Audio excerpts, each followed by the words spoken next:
तेबे दर्शक बंधु भारत एवं पाकिस्तान प्रथम थर पर एशिया कप फाइनल में मुहांमुही होगा जाउछंती।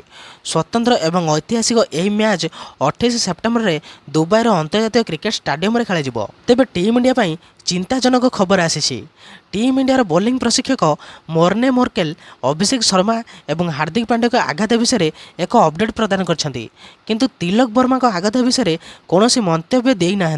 तेबे भारत बनाम श्रीलंका मैच शेष होगा पर प्रशिक्षक मोर्ने मोर्केल कहते अभिषेक शर्मा और हार्दिक पांड्या मैच समय क्रैम्प अनुभव करते। अभिषेक ठीक अच्छी, किंतु चिंतार विषय होइछि जे मोर्ने मोर्केल तिलक वर्मा विषय कौन अपडेट प्रदान करना, जी एक छक्का रोकिया को चेष्टा करने समय आहत होते।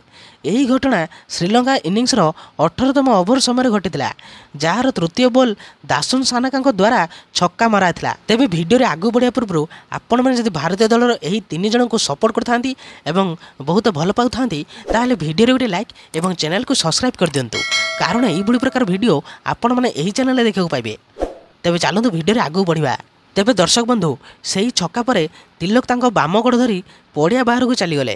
कहुचे जे तांको गोड़े आघात लगी। तिलक यही टूर्नामेंट रे भारतर द्वितीय सर्वाधिक रन स्कोरर। तेबे फाइनल रे तांकर आघात टीम इंडिया ପାଇଁ बहुत महंगा साब्यस्त हो पारे। तेबे हार्दिक पांड्या कथा कहवाक गले से साधारण भाव में प्रथम ओवर बोलिंग करथिले, जेउथरे से कुशल मेंडिस को विकेट मध्य नैथिले, किंतु एही ओवर पर से पड़िया छाड़ी देथिले एवं मैचर बाकी समय पाई फील्डिंग किंबा बोलिंग करि नथिले।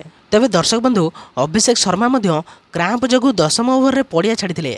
हार्दिक एवं अभिषेक उभय को टीम इंडियार भाग्यर प्रमुख स्तंभ भाव में विवेचना करा जाय पारे।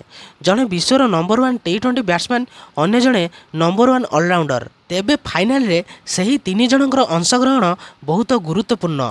तेबे दर्शक बंधु यही प्रकार वीडियो देखापी आपण मैंने यही चैनल को सब्सक्राइब कर दिंतु, कारण यही प्रकार वीडियो आपण मैंने यही चैनल देखा पाइबे।